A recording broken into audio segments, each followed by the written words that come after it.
I married Raymond because he is the son of my former boss, and 4 years ago, we tied the knot. Although we haven't started a family yet, we have enjoyed a generally happy life together. Raymond dedicates himself to his job and often has to be away, which leaves me feeling a bit lonely sometimes, but he makes up for it by spending quality time with me on his days off. I first met Raymond through my father, and it wasn't long before he suggested I should embrace the role of a stay-at-home wife. This arrangement gave me ample time to pursue my interests. I took up sewing and knitting, befriending our neighbors, and even started a fitness routine. Each winter, I would gift Raymond handmade scarves and gloves. Though my initial attempts were a bit amateurish, I steadily improved. His appreciative comments over the years encouraged me greatly, and I grew to love crafting even more. I dream of the day when we can perhaps sew together as a family. I once shared this thought with Raymond, and he entertained the idea of joining in when that time comes, offering me a warm smile in return.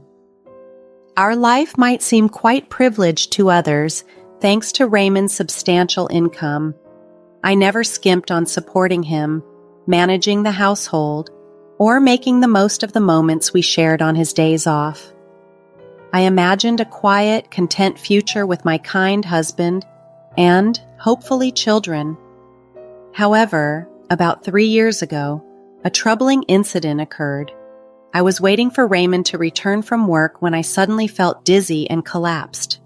Raymond rushed home just in time and hurriedly took me to the hospital. As I lay in my hospital bed recovering and vulnerable, Raymond, smiling, shockingly confessed, "I only married you because you're the boss's daughter." Seeing the scarves and gloves I had made for him carelessly discarded, devalued, and hearing his blunt words, I felt a strong urge to confront him with reality, to show him he was mistaken if he thought he could demean my worth. Despite the hurt, imagining his eventual realization of my value brought a wry smile to my face. I am Ashley Carroll, and this revelation was a harsh reality check on what I thought was a loving marriage. When I opened my eyes, I found myself in a hospital bed. From the snippets of the conversation between Raymond and the doctors, I understood that my condition was serious and likely a lifelong issue to manage. It wasn't immediately life-threatening, but the risk of recurrence meant that I needed to remain in the hospital for a while. Raymond tried to reassure me during one of his visits, holding my hand gently. "It looks like you'll be here for some time, but don't worry, I'll make time to visit and we'll get through this together." His presence and words eased my anxiety. Despite having no solid reason to believe so, I felt that everything might just turn out all right with my supportive husband by my side. True to his word, Raymond visited nearly every day. He would ask about my day, and, noticing how the hospital routine bored me, he even brought my favorite sewing tools. We spent our time together sewing and chatting about mundane daily events. Teaching my clumsy husband to sew became a highlight of my days, helping me to momentarily forget the dreariness of hospital life. This routine continued for about a year. I knitted a scarf for him as part of our yearly tradition, but after that, Raymond's visits became sporadic. Initially, I thought he was just caught up with work. I kept myself busy with sewing, planning to give him a pair of gloves I was making the next time he visited. Doctors had informed me that I was likely to be discharged by the end of the year. I poured all my emotions into crafting those gloves, hoping to bridge the gap created by the time we spent apart. However, when Raymond finally visited after a long absence, his reaction was chilling. He glanced coldly at the gloves I offered and said, "Are you still making these? It's honestly a nuisance now." He then handed me the scarf I had painstakingly knitted for him last year, untouched and pristine, along with divorce papers. Stunned, I could only stare as the reality sank in. The scarf, still as new as the day I had given it to him, and his harsh words, marked a painful end to what I had once believed was a supportive partnership. "Has it been 3 years since your hospitalization?" He remarked casually, "I heard you'll be discharged soon." His indifference was as cutting as the cold dismissal of everything I had cherished and invested my love in. "But I can't keep taking care of you," Raymond bluntly stated as he pushed the divorce papers toward me. I stared at them, stunned, as the weight of his words sunk in. His signature was already on the documents, a clear sign of his resolve. I had sensed this might happen, especially after his visits became less frequent. In an attempt to dismiss these fears, I had told myself he was just overwhelmed with work. However, the caring Raymond I knew would have kept me informed, no matter how busy he was. As he stood there waiting for my reaction, I managed to ask him calmly why he wanted a divorce. It wasn't out of desperation to hold on to him. Rather, I felt resigned, almost prepared for this moment. If the gentle Raymond I loved believed a divorce was necessary, perhaps he was right. Yet, part of me was confused because he was the one who had promised we would face this challenge together. Raymond's response was harsh and dismissive. "Isn't it obvious? Ever since I married you, all I've had are troubles. I'm sick and tired of the scarves and gloves you give me every year. I only married you because you're the boss's daughter. How can I be expected to deal with your illness on top of everything else?"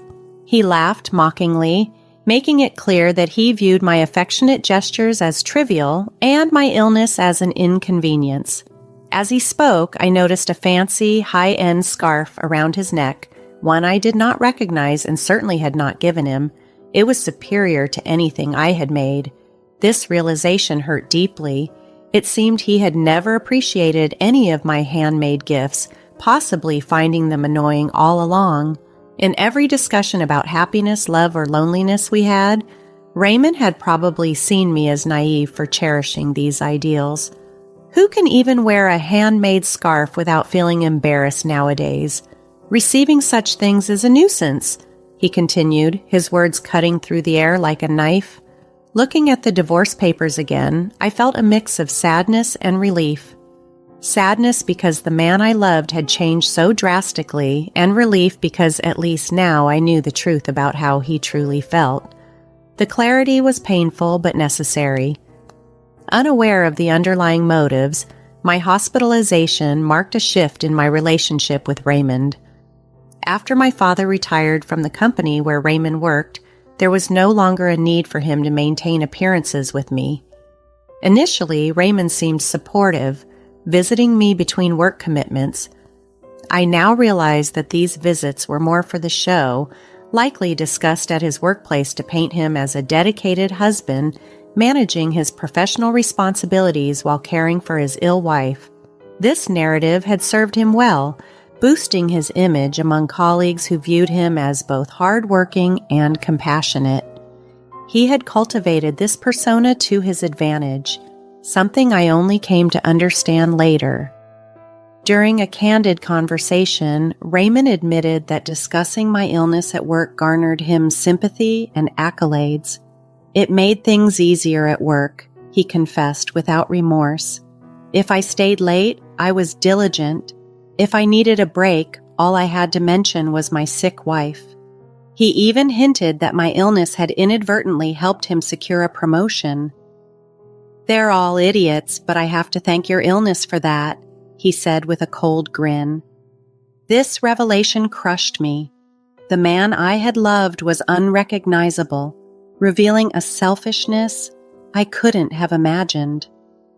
As we concluded our conversation, I handed him the signed divorce papers with a simple farewell. "Well, if I could be of help, that's good. We probably won't see each other again, so take care."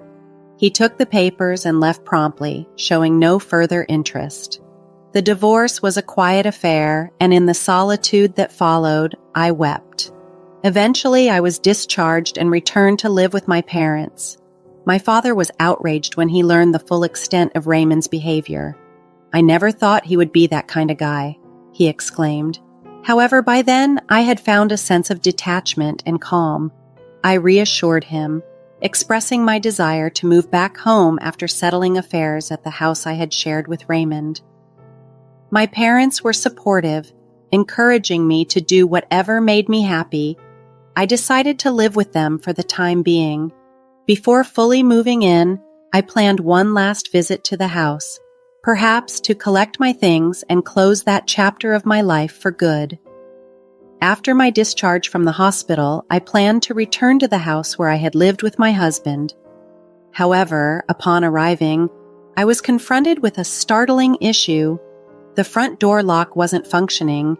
Puzzled, my parents and I decided to ring the doorbell, only to be greeted by a stranger. In my confusion, I asked about his presence, and he informed us that he had purchased the house a few months ago and was now living there with his family. This revelation only intensified my parents' anger, but I chose not to disturb the new family and quietly walked away. Still, I needed answers, so I immediately called my husband. He casually confirmed over the phone, "Yeah, I sold it while you were in the hospital. I'm keeping the sales money as compensation. It was my house to begin with, so you have no complaint, right?" His indifferent tone left me sighing in disbelief. I wished he had informed me sooner. From what the new owner shared, it seemed the house had been sold quite some time ago, likely about a year back when my husband's visits had ceased. Although our divorce had been finalized with the submission of our signed papers, we had agreed to discuss asset division and compensation after my discharge, planning a meeting for the following week. Yet, my husband had already acted on his own. I found his obliviousness troubling. Over the phone, I told him, "You don't understand anything, do you?" Confused, he asked, "Huh? What do you mean?" I responded, "I'll explain in detail next week," and hung up. I turned to my parents, who were visibly worried, and asked my father for a favor. He quickly prepared the necessary documents for the upcoming discussion. Despite the short notice, he assured me, "I've got it all prepared. There's not much time, but we'll manage." His determination was partly fueled by guilt for having introduced me to my husband and his resulting anger towards him. As we prepared for the meeting, held at my family's home, my parents and I sat in a line facing my husband, who was alone on the other side. Despite the strain the divorce had placed on my relationship with my parents, my husband appeared unconcerned, even displaying a slight smirk. During the discussion, he maintained, "I'm the victim here. However, I don't intend to demand too much. The proceeds from the sale of the house will suffice." His tone suggested he was being generous, but his smugness was palpable. As he spoke, my father's face turned crimson with anger. I placed my hand on him to calm him, knowing that in this situation we held the advantage. "There's something important we need to discuss first," I began. At that moment, my father presented a document. The land on which the house stood was owned by him. "The house was indeed in your name," I acknowledged to my husband. "However, the land on which it stands belongs to my father." This revelation shifted the dynamic significantly, clarifying that while my husband might have sold the house, he had no right to the land it was built on.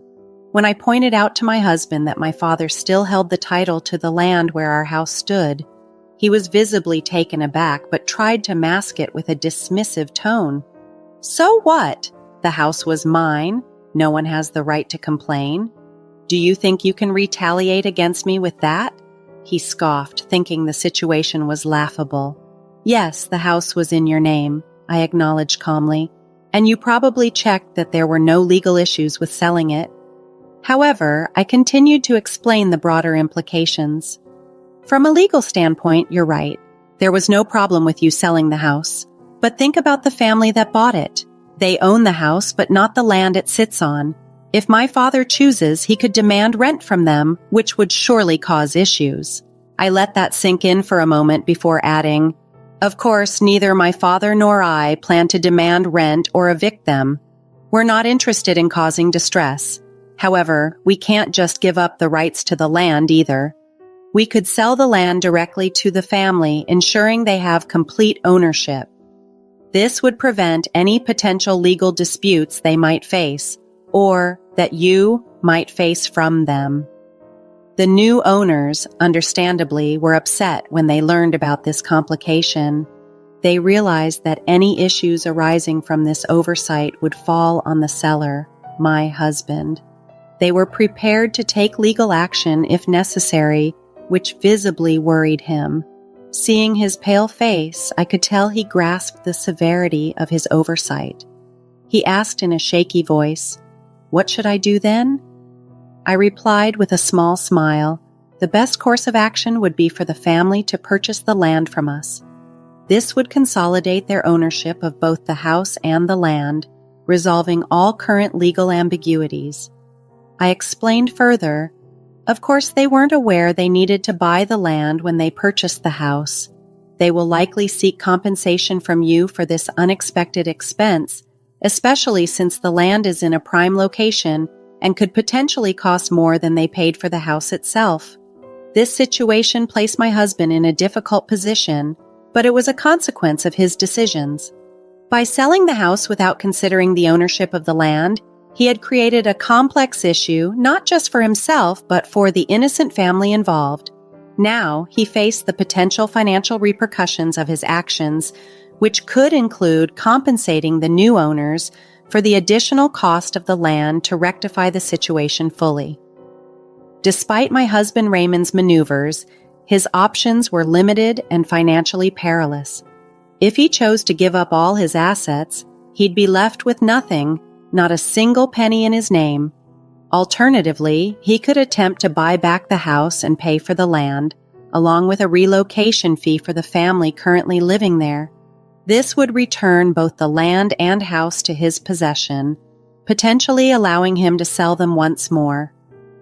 However, given the costs involved, especially the relocation fee, it was unlikely he'd come out ahead financially. On top of the financial mess, there was the issue of emotional damages. "Raymond, your actions have caused me significant mental distress," I told him, my voice steady and resolute. "I plan to seek compensation for that. Keep that in mind." Throughout our marriage, Raymond had used me as a stepping stone for his career advancement. Now that I was aware of his manipulations, I was thoroughly disgusted by his previous gestures, which I once thought were acts of love. I intended to file for damages due to the emotional distress this caused.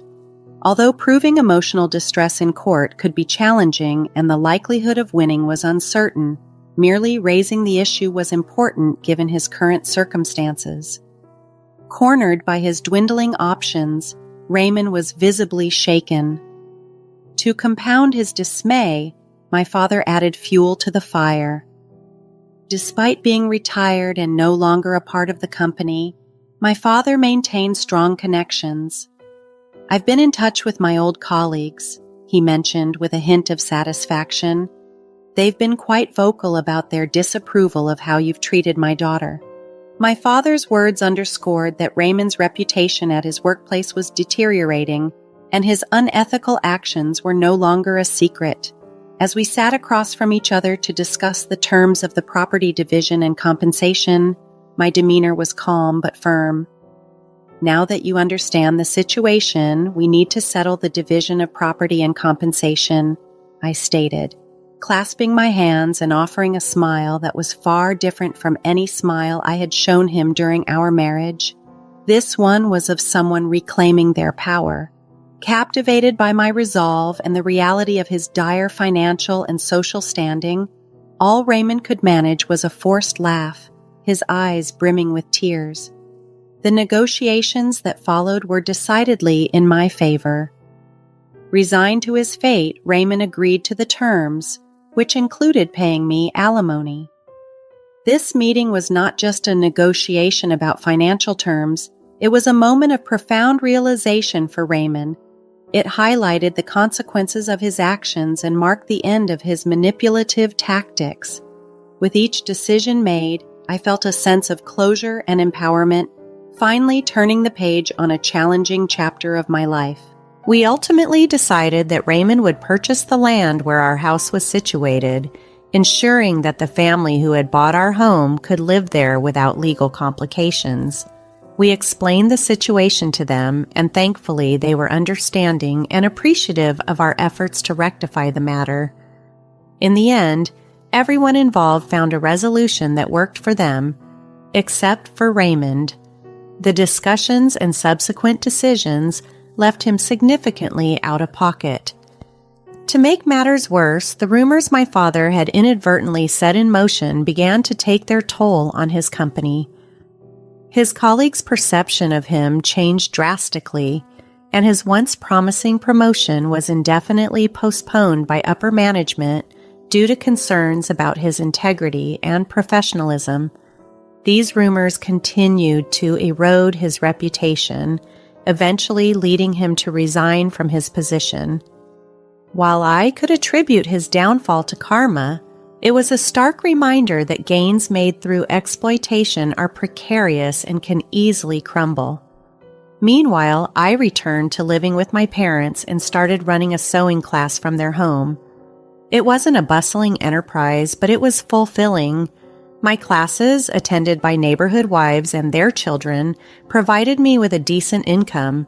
While I had once dreamed of teaching my children to sew, life had taken a different turn. Now, I found joy in sharing my skills and passion for sewing with others in the community. This new chapter wasn't just about making ends meet, it was about finding contentment and community in sharing what I love, confirming that happiness sometimes comes from the most unexpected places.